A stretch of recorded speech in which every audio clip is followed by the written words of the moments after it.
You are listening to Explained, where I give you the lowdown on root causes and factors that have disrupted your health and what you can do about it. Why hasn't my doctor talked to me about toxins? This is a question I get asked a lot. And by extension, what people are really asking is, if toxins are such an important aspect to consider in our health, if they really are one of the original root causes for inflammatory conditions, if they're so good at disrupting our own self-healing mechanisms, why isn't that the first thing that doctors are talking about to us in this day and age when we walk into the doctor's office? Checking for our exposure, educating us, and helping us to detox what has been accumulating in our bodies that has created these conditions. Well, we're going to cover that. I also want to first define what detox is when we say that word, because honestly, early in my health journey, I had this vague notion that detox was only for folks recovering from substance abuse, or it was a cleanse for fancy people like in LA or something that like to navel gaze and throw up in a bucket in the woods on retreats. Not exactly my idea of a vacation. And I definitely did not see the connection between detox and healing my weird gut issues, fatigue, and brain fog. Actually, at one point or another, I believed every one of these myths we're going to cover today. And that's why I'm so excited to walk you through them. Knowledge is power, baby. So by the end of this episode, you'll be a lot clearer on what real detox is and isn't, and why many health professionals still don't understand it, and why it may be worth looking into for you. Myth number 1, detox is not necessary for anyone. So this one is actually my favorite because our bodies are brilliant and they have their own complex detox systems and pathways. Many traditional doctors and health practitioners still roll their eyes and say that additional detox is unnecessary. Michael and I paid those doctors a lot of money and wasted years listening to that train of thought while we watched our symptoms get worse and not better. Doctors get an average of 7 hours in environmental toxin education in their entire academic career, if it's covered by their medical school at all. It's pretty strange considering there's plenty of data to cover. There are thousands of studies done on heavy metal exposure, toxicity, and related health conditions. And that's just one class of toxin. And don't take my word for it. Look it up on PubMed, see for yourself. The bottom line is you can't speak to something that you don't understand. You can't share the impacts of common toxic exposure on your patient's health if you never learned them in the first place. And since it takes 40 years for emerging data to reach mainstream understanding, our collective toxic burden and the resulting inflammatory conditions are evolving way too rapidly for traditional docs to catch up. And they may eventually, but I'm guessing you don't want to wait. So the truth is, our body's natural detox systems are overloaded and need help because we now have decades of exposure to environmental toxins in our air, our food, and our water that disrupt our body's self-regulating processes, distort our hormones, overload our natural detox systems, and so much more. There are over 84,000 chemicals registered in the US, and while most of them have never been tested for safety, the few that have been studied by the CDC have shown up in 98% of the population. These few chemicals studied have been linked to cancer, diabetes, digestive conditions, resistant weight loss, thyroid disease, hormone imbalances, and so much more. Our bodies honestly just did not evolve with the chemicals and don't have excretion pathways designed to combat them specifically. Unfortunately, I've yet to meet a person who would not benefit from supporting their health with some kind of detox protocol. And the data clearly states the toxins contribute to myriad health conditions. So why wouldn't you want to treat the root cause of your health issues, not just the symptoms, right? Myth number 2, clean living is enough to stay healthy. As long as we're exercising every week and making moderately responsible health choices, we shouldn't need to detox, right? Well, I'm just going to refer you back to the answer for myth number 1. Clean living is wonderful, but for many of us, it just isn't cutting it anymore. I wish it was enough because you have to eat food that's been contaminated by herbicides and pesticides, even organic produce. You have to breathe air that's been polluted and drink water with microplastics, antibiotic waste, and heavy metals that aren't filtered out. And you have to live in a house with walls and furniture that off-gas chemicals. It sucks, but this is where we're at. And if you're working on your health and you know that you want to feel better and you're ready to do something about it, this is an important component. Myth number 3, detox is only for people with a history of substance abuse. I feel like we've covered this already, right? While alcohol and narcotics create additional burden on your liver and kidneys, the need to detox is not limited to folks with a history of substance abuse. We're all overloaded, and we're several generations into this chemical era. We inherit mom's microbiome and her toxic burden, which means we come into this world carrying hundreds of chemicals that our bodies didn't evolve knowing how to excrete. This has been increasing since the 50s when we had that major boom in petrochemical invention to use up that post-World War II oil surplus. Studies have found hundreds of toxins present in our umbilical cords at birth.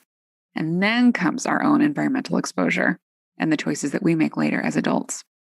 So really everyone can benefit from some detox support.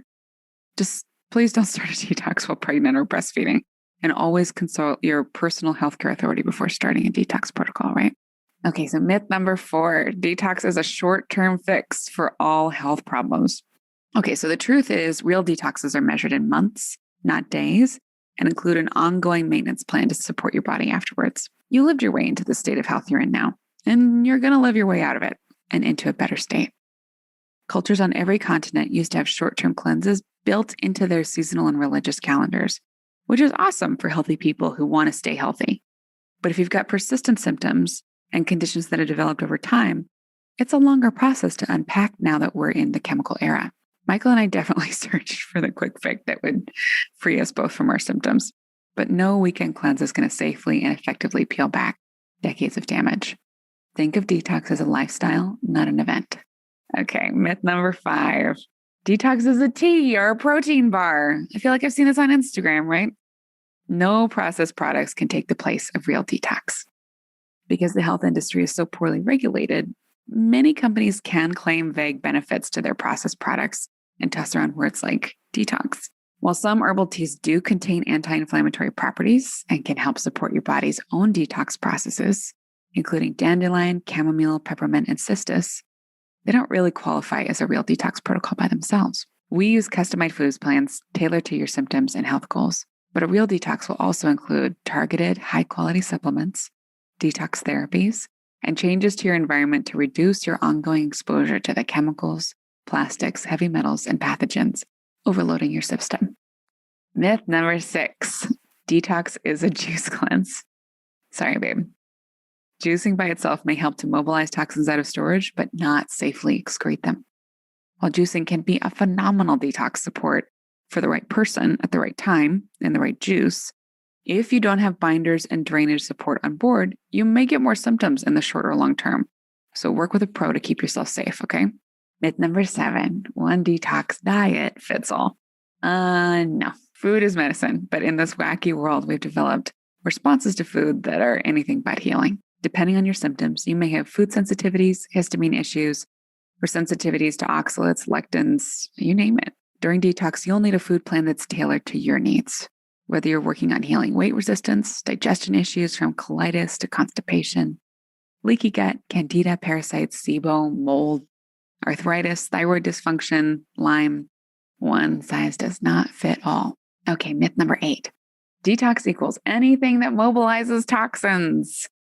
Nope. The truth is you need a protocol with strategic support at multiple levels to safely excrete toxins and reset your own healing systems. Detox protocol elements include proper nutrition, anti-inflammatory support, drainage support, toxin mobilizers, toxin binders, and regenerative support to heal the damage caused in your tissues. Each of these elements should be chosen based on your symptoms and goals and play nice with the other elements of your detox protocol. This is how you avoid symptoms. Once your cells get exposed to toxins and enter the cell danger response cycle, your body requires deliberate types of support to complete the healing process and return back to health. Myth number 9, fasting is the same as detox. While fasting has historically been a powerful healing tool and can have many health benefits, many people living a modern lifestyle are generally too toxic to start any fast without preparation and support. We don't recommend fasting without supervision, including intermittent fasting. Fasting can mobilize toxins too quickly without proper support for your kidneys and liver. Okay, myth number 10. You got to feel like shit when you detox. No, you should not feel sick while detoxing. Herxheimer's reactions are what people refer to as the detox flu, and those can happen on many detox plans, but a well-designed protocol should be adjustable to help you avoid most or all detox symptoms. So the detox flu is usually a sign that you do not have the drainage support and binders in place to scoop up recently mobilized toxins and to help safely excrete them all the way out. Adjustments will be needed to make sure that your healing protocol is actually supporting your body. When detoxing certain medications or narcotics, the picture gets much more complicated, by the way. So check with the health pro that's helping you through your protocol. And if they don't know what to do, then you need to look for someone who does. So myth number 11, You had to feel deprived of comfort and joy while you detox. No. You can go into a deep systemic detox that will finally help you to feel supported and at ease in your body. Get ready to be a whole lot happier. While you will benefit from leaving old coping habits behind like sugar, alcohol, etc., the reasons you needed those crutches will heal with a proper detox protocol. It is so worth it. Our clients and students are always amazed. No more hangry moments, no more sugar cravings, no more energy crashes to compensate for, no more reaching for soothers to fight back stress. It's well established that certain toxins contribute to anxiety and depression, and getting them out frees you from emotional triggers that had you reaching for those crutches in the first place. Now, if I had understood all this back in the day, I definitely could have saved myself a lot of anguish.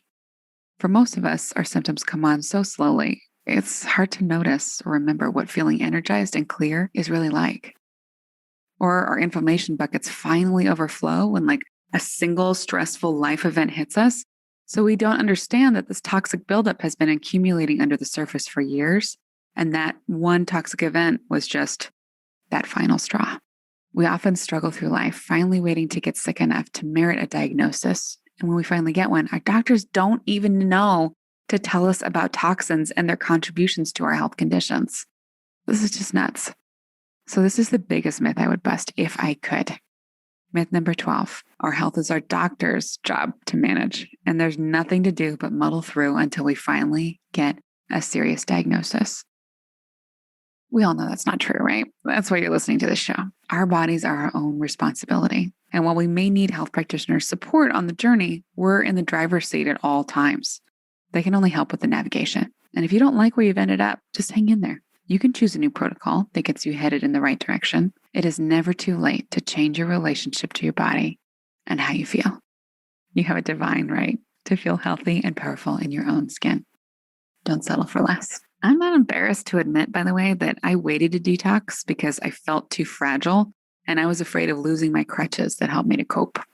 If I had figured this out sooner, I would have wasted less time in pain, feeling out of it, sucking at work, stressed in my relationships, coping and hiding from the world. But now that I'm healthy, I've learned to trust my body and myself again.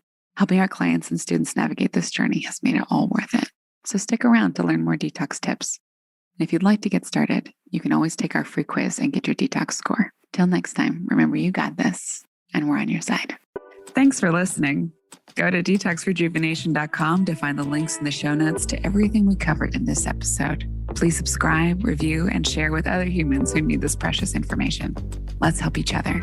Until next time, love, Sinclair.